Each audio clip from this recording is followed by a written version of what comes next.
You're listening to Puma Podcast. So the list is quite grievous, to be honest, and I think it's worthwhile going into kind of what the trade actually looks like. There's a big responsibility on manufacturers to stop trying to find the most extreme forms of pain on individuals when we have some of the ordinary law enforcement equipment, such as ordinary batons and shields, that do the job with well-trained people more effectively. Did you know that there are at least 20 tools deemed inherently torturous by the United Nations that are still being made and sold by private companies worldwide? In October 2023, it feels as though there are too many conflicts and reports of rights violations to even track. There are also frequent reports of governments cracking down on their own citizens, rights defenders, journalists, and peaceful protesters, to name a few. And the UN says the last thing we need is for these items to add to the already mounting violence. I'm Bella Perez Rubio, Puma Podcast for Teka Teka.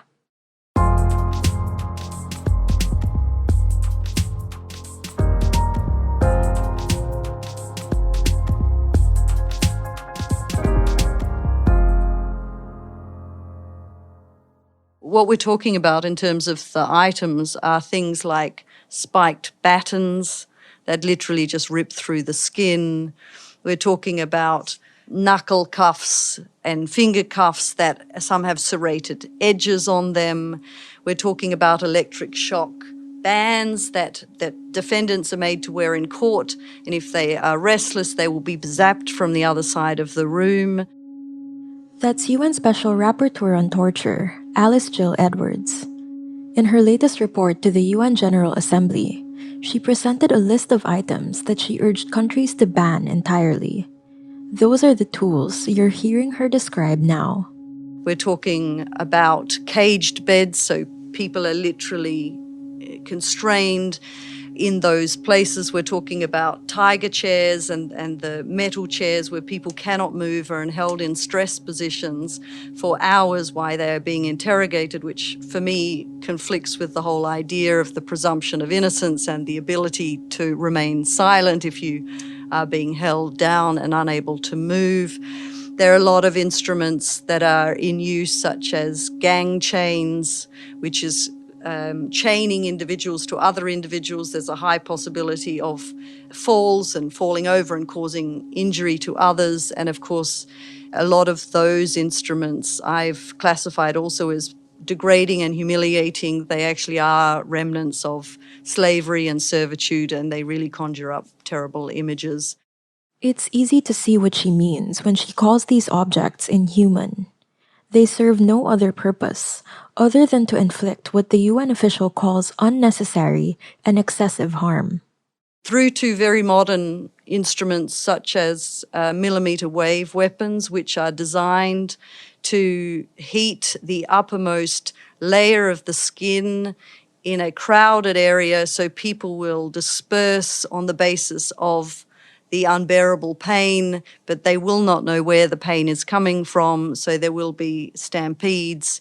And of course, the health effects of this have not been properly analysed, so that also is on my list. And then there are old-fashioned instruments like lathies, very long batons. Of course, they have greater kinetic energy, and jamboks in other parts of the world. So there's a list of 20 items that I consider to be essentially modern-day torture tools, and human rights compliant law enforcement should not be equipped with this equipment. It's hard to believe that in 2023, there's still a market for these objects, and that they're predominantly marketed and sold to law enforcement. And they have no legitimate law enforcement or other purpose that couldn't be achieved by another instrument that is also available. My research found that at least 335 companies in 54 countries around the world are manufacturing and promoting the items on my prohibited list. I'm asking for countries to immediately ban those, to do a stock take, to look at what they're procuring from other countries, what their police forces and prison authorities and psychiatric institutions, etc., are using in relation to people. Of those 335 companies manufacturing torture tools, a vast majority, 146 to be exact, are in Asia. Europe is a far second with 76 firms, followed closely by North America with 71. But there's another category of tools to consider. And then there's a broader list of more general law enforcement equipment that is quite often used or poorly deployed, especially in these protest environments. And there I found companies in at least 63 countries are manufacturing those items. Major producers of law enforcement equipment include China, the European Union, Israel, Russia, United Arab Emirates and the United States, and some countries that are emerging economies such as Brazil, Turkey and South Africa are also building their capacity both for domestic purposes and also for external sale. All in all, torture tools and tools often misused to inflict torture make up an industry worth billions of dollars. The subset on law enforcement equipment is currently valued at $18 billion US. It's expected to have a compound growth rate of around 8% per year. So by 2028, it's at $27 billion US. Those figures to me sound underestimates when compared to other industries, but that's what the major police and law enforcement forecasters are suggesting. And there's a lot about the industry, of course, we don't know because there are many places in the world that are manufacturing goods, but we don't know the profit margins, etc. But it's a significant industry. Do we know who these companies are? What about the countries that use their products? More on that after a quick break.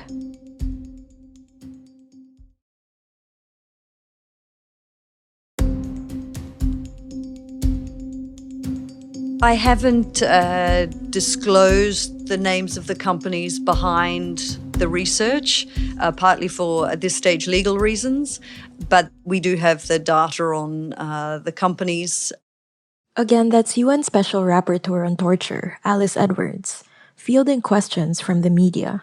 There's certainly for some a crossover with those engaged in arms and other weapons, and then there are other companies that are purely working on law enforcement type equipment. Do you intend to publish the I names?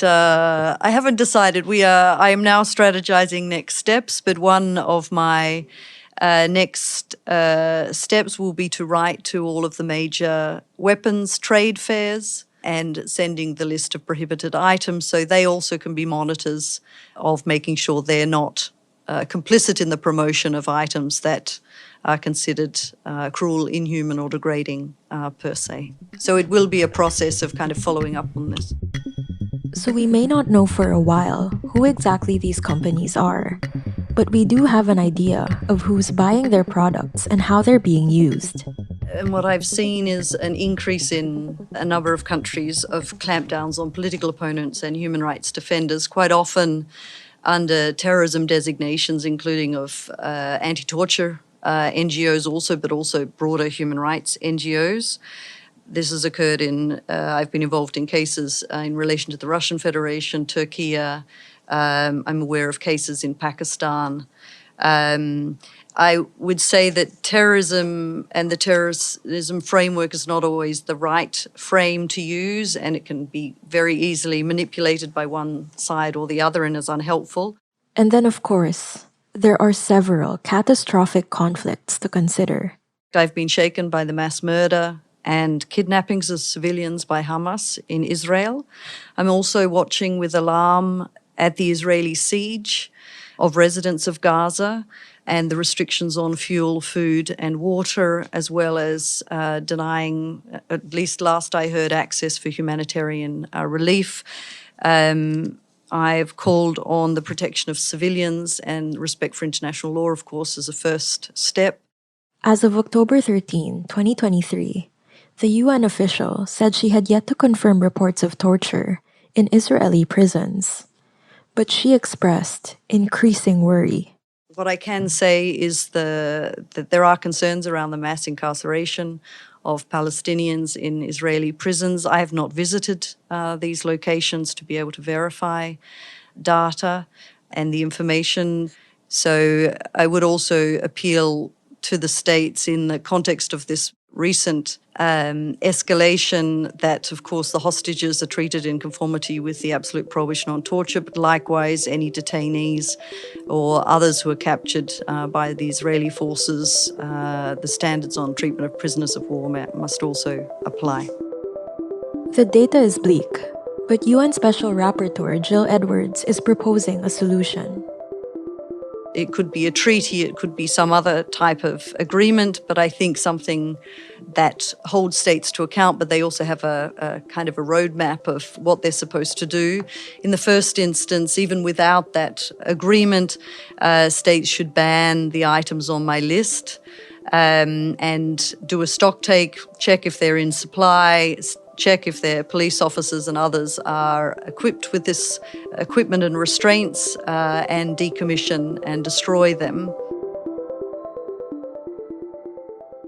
One of the ideas that I proposed to the states is that there would also be a trigger mechanism. So when a trading company and or state, there will be a mechanism by which if a supply to a country that is suddenly engaged and embroiled in egregious violations of human rights, including cruel, inhuman or degrading treatment or punishment, even with ordinary law enforcement equipment, there would be a trigger mechanism to stop that trade so that one is not complicit in the harms that are being perpetrated on the other side. It would require also, of course, trade and customs officials to be quite clear on what items they need to be checking that are being traded, as well as trade fairs, etc., that do promote and sell these items.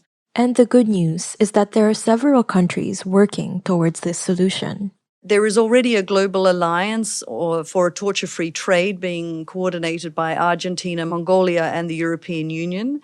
They have 63 states that are in favor of some kind of instrument. I hope that the next stage will be to adopt a resolution in the General Assembly to start the process of actually negotiating what this might look like. I hope my report will be instructive to that. There is also a very large coalition of NGOs from all different parts of the world that are backing this, and they recently adopted a declaration called the Shoreditch Declaration, where they are encouraging states to do this. And that was today's episode of Teka Teka. Again, I'm Bella Perez Rubio. Freddie Blanco edited this episode. Our executive producer is Jill Caro, and our senior news editor is Veronica Uy. What did you think of today's episode? Let us know in the comments on YouTube or on social media if you're listening to this on your podcast app. Thanks for listening.